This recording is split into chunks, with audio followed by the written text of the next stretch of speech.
Hi friends, welcome to Soundarya Sowmiyam channel. வாங்க இன்றைக்கி ஒரு ஆரோக்கியமான குழம்பு வகையை தான் செஞ்சு காமிக்க போகிறேன். அது எப்படி செய்கிறதுன்னு பார்க்குறதுக்கு முன்னாடி நம்ம சேனலுக்கு சப்ஸ்கிரைப் பண்ணாதவங்களாம் சப்ஸ்கிரைப் பண்ணுங்கள், லைக் பண்ணுங்கள், ஷேர் பண்ணுங்கள், பெல் பட்டனை கிளிக் பண்ணி வச்சுக்கோங்க. வாங்க வீடியோக்குள்ளே போகலாம். நீங்கள் பார்த்துக்கிட்டு இருக்கிறது சுண்டைக்காய் தான். அது எப்படி செய்கிறதுன்னு பார்க்கலாம். சுண்டைக்காய்களை சுத்தம் பண்ணி எடுத்து வச்சுக்கோங்க. அதுக்கு தேவையான பொருட்கள்: தேங்காய் சிறிதளவு 2 பத்தை அளவுக்கு எடுத்து வச்சா போதும். சாம்பார் வெங்காயம் கொஞ்சம், பெரிய வெங்காயம் கொஞ்சம், பூண்டு பற்கள் ஒரு 10. இவ்வளோ தான் இதுக்கு தேவையான பொருட்கள். இதை எடுத்து வச்சுக்கலாம். இதுக்கு தேவையான புளி ஒரு நார்மல் சைஸ் லெமன் அளவுக்கு, நடுத்தரமாக இருக்கக்கூடிய புளி அளவுக்கு எடுத்து ஊற போட்டு வச்சுக்கலாம். இப்போ இந்த சுண்டைக்காய்களை நம்ம முன்னாடியே காம்புகளெல்லாம் நீக்கி கழுவி சுத்தம் பண்ணி வச்சுருக்கோம். அதை 2 நறுக்கிக்கலாம். இல்லைன்னா ஒன்றா நறுக்க உங்களுக்கு பிடிக்கலைன்னா இந்த மாதிரி ஒரு தட்டில் போட்டு இந்த மத்தாலையோ இல்லை ஏதாவது நசுக்கிற மாதிரி வச்சுருந்தீங்கன்னா நசுக்கிக்கலாம். இல்லைன்னா நீங்கள் உரல் வச்சுருந்தீங்கன்னா அதுலேயும் போட்டு இடிக்கலாம். நீங்கள் இன்னொன்று நினைக்கலாம், மிக்ஸி ஜாரில் போட்டு ஒரு ஓட்டலாமே அப்படின்னு நினைக்கலாம். மிக்ஸி ஜாரில் போட்டிங்கன்னா நல்லா கூலாகிடும். அது நல்லாவே இருக்காது. இந்த மாதிரி சுண்டைக்காய்கள் தெரியணும்.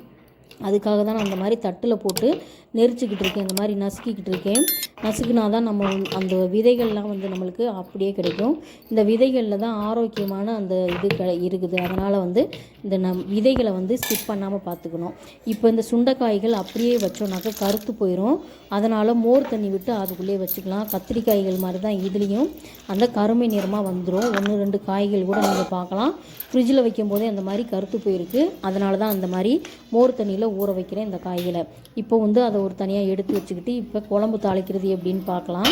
இப்போ தாளிக்க போகிற கடாயை எடுத்து வச்சுக்கோங்க. அதில் கொஞ்சம் தேவைக்கு அதிகமாகவே கொஞ்சம் எண்ணெய் ஊற்றிக்கிங்க.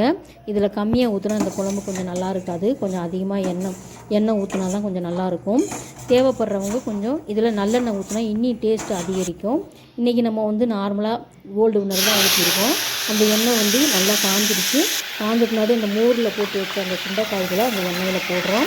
போடும்போது பார்த்து ஜாக்கிரதையாக போடுங்க. ஏன்னா எண்ணெய் சூடாக இருக்கும்போது தண்ணியில் இருக்க பொருள் எதை போட்டாலும் நம்ம மேலே பெருக்கிறதுக்கு சான்ஸ் அதிகமாக இருக்குது. எட்டை இருந்து போட்டுக்கோங்க. இப்போ இந்த சுண்டைக்காய்கள் நல்லா ஓரளவுக்கு பாதி அளவுக்கு ஒரு 80% அளவுக்கு வெந்தால் போதும். திரும்பவும் நம்ம அந்த குழம்பு கொதிக்கிறதுல போட போகிறோம். அதனால் வெந்துடும். அதனால் ஓரளவுக்கு வெந்தால் போதும். வெந்ததை நம்ம தனியாக எடுத்து வச்சுட்டு அதுலேயே நம்ம இந்த குழம்பு நல்லா தாளித்து விட்டுக்கலாம். இந்த சுண்டைக்காயில் அதிகப்படியான சத்துக்கள் இருக்குது. நிறையாவே சொல்லிக்கிட்டு போகலாம். அதில் முக்கியமாக இதில் ஹீமோகுளோபின் அதிகரிக்கிறதுக்கு, அதாவது ரத்தத்தை சுத்தப்படுத்தி அதிகப்படுத்துறதுக்கு இது சத்து இருக்குது. கொழுப்பை கரைக்கும், சர்க்கரை நோயை கட்டுப்படுத்தும். இவ்வளவு சத்துக்கள் நிறைந்த இந்த சுண்டைக்காயை நம்ம சாப்பிடாமல் இருக்கலாமா? அதுக்காக தான் இன்றைக்கி உங்களுக்கு செஞ்சு காமிச்சிக்கிட்டு இருக்கேன். இப்போ இந்த சுண்டைக்காய்கள் வெந்தோடனே தட்டில் தனியாக எடுத்து வச்சுக்கலாம். அதுலேயும் நம்ம கடுகு, ஜீரகம், கருவேப்பிலை போட்டு நல்லா தாளிச்சிக்கலாம். தாளிச்சிட்டு நம்ம அதுக்கப்புறம் வெங்காயம் இதெல்லாம் போட்டுக்கலாம். சாம்பார் வெங்காயம், பெரிய வெங்காயம், பூண்டு இதெல்லாம் நம்ம ரெடி பண்ணி வச்சுருக்கோம் இல்லையா, அதையும் நம்ம போட்டு நல்லா வதக்கிக்கலாம். இந்த வெங்காயம், பூண்டு எல்லாமே நல்லா சுருண்டு வதங்க பின்னாடி தான் தக்காளி இதெல்லாம் போட்டு நம்ம போடணும். வெங்காயம் நல்லா வதங்குறதுக்கு முன்னாடியே நம்ம எதையுமே போடக்கூடாது. இப்போ தக்காளியை நம்ம அறுத்து வச்சுக்கலாம். அந்த தக்காளியில் இருக்கக்கூடிய அந்த மூக்குன்னு சொல்லக்கூடிய மொனப்பகுதியை அறுத்துட்டு நான் ஒரு 3 தக்காளி எடுத்து வச்சுருக்கேன். இது பெரிய பழமாக இருந்தாக்க 2 தக்காளி போதும். இது சிறிய வகை தக்காளின்றனால 3 தக்காளி எடுத்துருக்கேன். இப்போ நீங்கள் நான் பார்த்துக்கிட்டு இருக்கீங்க, நல்லா பூண்டு வெங்காயம் எல்லாமே அது உருவமே தெரியாமல் நல்லா வதங்கிருச்சு. இந்த ஸ்டேஜில் நம்ம தக்காளியை போட்டுக்கலாம்.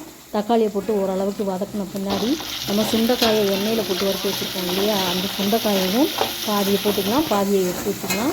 பாதியை நம்ம லாஸ்ட்டாக குழம்பு இறக்கும் போது போட்டாக்க கொஞ்சம் மனம் அதிகமாக இருக்கும், டேஸ்ட்டும் நல்லாயிருக்கும். இப்போ இந்த குழம்புக்கு தேவையான பச்சை மிளகாய் போட்டுக்கலாம். இந்த எந்த ஒரு காரக்குழம்புக்குமே ஒரு 2-3 காரம் பச்சை மிளகாய் போட்டிங்கன்னா அதோடய டேஸ்ட்டை நம்மளுக்கு எடுத்து கொடுக்கும். நீங்கள் உங்கள் காரத்துக்கு தகுந்த மாதிரி ஸ்கிப் பண்ணிக்கலாம். 1-2 கூட போட்டுக்கலாம், இல்லை 1 கூட போட்டுக்கலாம். ஆனால் பச்சை மிளகாய் போட்டிங்கன்னா டேஸ்ட் அதிகமாக இருக்கும். இப்போ இந்த தக்காளி நல்லா வதங்கலைன்னா இந்த கரண்டியை வச்சு நல்லா நசுக்கி விட்டு நல்லா வதக்கி விட்டுக்குங்க. ஒரு பக்கம் அது வதங்கிக்கிட்டு இருக்கட்டும். நம்ம இந்த தேங்காய்களை அரைச்சிக்கிட்டு வந்துடலாம். இந்த தேங்காய்களுக்குள்ளே ஒரு 1/2 ஸ்பூன் அளவுக்கு சோம்புன்னு சொல்லக்கூடிய பெருஞ்சீரகம் அது போட்டு நம்ம அரைச்சி நல்லா மைய எடுத்து வச்சுக்கலாம். அது ஒரு பக்கம் இருக்கட்டும். இப்போ நல்லா வதங்கிடுச்சு. வதங்கின பின்னாடி இந்த குழம்புக்கு தேவையான மிளகாத்தூள் போட்டுக்கலாம். நம்ம வீட்டில் அரைச்சி வச்சுருக்க குழம்பு மிளகாய் தூள் தான் போட்டிருக்கோம். எங்கள் வீட்டுக்கு அந்த குவான்டிட்டிக்கு தகுந்த மாதிரி 4 ஸ்பூன் போட்டிருக்கேன். உங்கள் காரத்துக்கு தகுந்த மாதிரி கூட்டி குறைச்சி போட்டுக்கலாம்.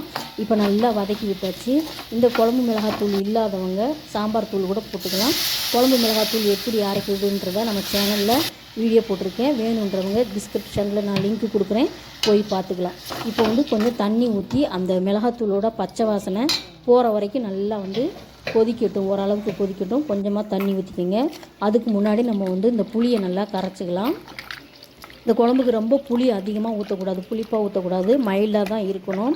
அதனால தான் சிறிய வகை அந்த லெமன் சைஸ் அளவுக்கு நான் புளி எடுத்துருக்கேன். இப்போ கரைச்சிட்டு இப்போயே அந்த கரைக்கும் போதே நம்ம தேவையான அளவு தண்ணி ஊற்றிக்கணும். அதுக்கப்புறம் குழம்பு கொதிச்ச பின்னாடி நம்ம தண்ணி ஆட் பண்ணோன்னாக்க அந்த குழம்பு நல்லா இருக்காது. அதனால் எந்த அளவுக்கு தண்ணி வேணுமோ அந்தளவுக்கு வச்சுக்கலாம். இந்த குழம்பு ஓரளவுக்கு திக்காக இருந்தால் தான் ரொம்ப டேஸ்ட்டாக இருக்கும். இப்போ புளி தண்ணியை ஊற்றியாச்சு. ஊற்றிட்டு நம்ம இதை டேஸ்ட்டு பார்த்துட்டு இதுக்கு தேவையான அளவு கல்லுப்பு போட்டுக்கலாம். எந்த ஒரு குழம்பு வகைகளுக்குமே நீங்கள் கல்லுப்பு போடுறது தான் ரொம்ப சிறந்தது, அந்த டேஸ்ட்டும் கொடுக்கும். இப்போ நல்லா கொதிக்கட்டும். கொதித்த பின்னாடி நம்ம தேங்காய் அரைச்சி வச்சுருக்கோம் இல்லையா, அந்த தேங்காய் விழுதுகளை ஊற்றிக்கலாம். இது தேங்காய் ஊற்றுறது ஒரு சிலருக்கு பிடிக்காது, அது ஸ்கிப் பண்ணிக்கலாம். இப்போ தேங்காயை ஊற்றியாச்சு. தேங்காய் ஊற்றி நல்லா கொதி வந்த பின்னாடி நம்ம இறக்கி நம்ம சர்வ் பண்ணி காமிக்கலாம். இவ்வளவு ஆரோக்கியம் மிகுந்த இந்த சுண்டக்காய் குழம்பு நம்ம வைக்காமல் இருக்கலாமா? நீங்களும் உங்கள் வீட்டில் இதே மாதிரி வச்சு சாப்பிட்டு பாருங்கள். ஆரோக்கியத்தை நீங்களும் கூட்டிக்கலாம். இப்போ மீதம் இருக்க அந்த சுண்டைக்காய்களை போட்டு எடுத்து சர்வ் பண்ணி காமிக்கலாம். இங்கே பாருங்கள், சூப்பரான ஒரு சுண்டக்காய் குழம்பு ரெடி ஆயிடுச்சு. நீங்களும் உங்கள் வீட்டில் செஞ்சு பாருங்கள். வீடியோ பிடிச்சிருந்தால் லைக் பண்ணுங்கள், ஷேர் பண்ணுங்கள்.